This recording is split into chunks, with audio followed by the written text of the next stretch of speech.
నిజం చెప్తున్నా మొన్నటి అసెంబ్లీ ఎలక్షన్లల్లా మన కారు పార్టీ ఓడిపోయిందంటే జనాలు ఇంకా షాకుల్నే ఉన్నారులా. కేసీఆర్ సారు మనకిప్పుడు ముఖ్యమంత్రి కాదు అంటే ఇంకా ఎవరికి నమ్మనే నమ్మబుద్ధి అయితలేదు. అసలు నన్ను అడిగితే బీఆర్ఎస్ పార్టీ అధికారంలోకి రాదని కలలో కూడా ఎవ్వలనుకోలే.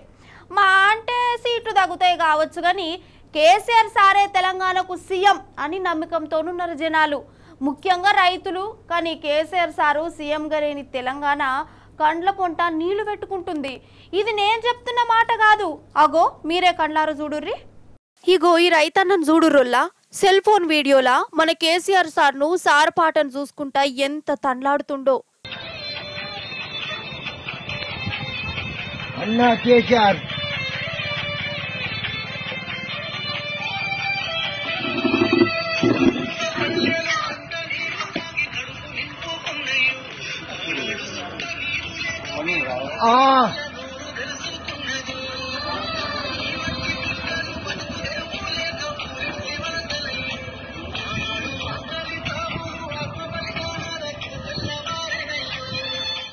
చూస్తురా, ఇదేదో వీడియోల కోసం చేసింది కాదు, తెలవకుండానే వీడియో తీసిరు. నిజంగా ఆయన కండ్ల పొంట నీళ్ళ పెట్టుకున్నాడు. ఎంత ఆపుకున్న దుఃఖం ఆగుతలేదు. అగో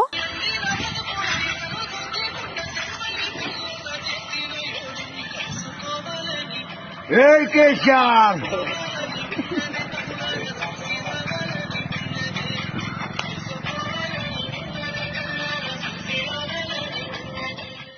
నిజంగా పానం కలుక్కుమంటుంది కదా. ఈ తండ్లాట ఈ పెద్ద నొక్కందే కాదు, తెలంగాణలో ప్రతి రైతు గుండె గిట్లనే బాధపడుతుంది.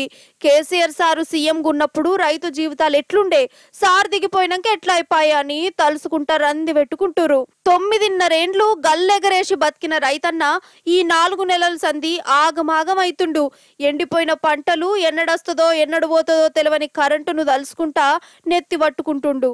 ఉద్దెర మాటలు అరచేతుల వైకుంఠం చూయించినోళ్ళ ముచ్చట్లిని కారుపాటి కోటయ్యనందుకు ప్రతి ఒక్కరు బాధపడుతురు. ఇది నేనేదో కేసీఆర్ సార్ అభిమానంతోని చెప్తున్న మాట కాదు, తెలంగాణ పల్లెలా ప్రతి ఒక్కరు మాట్లాడుకుంటున్న మాటలు.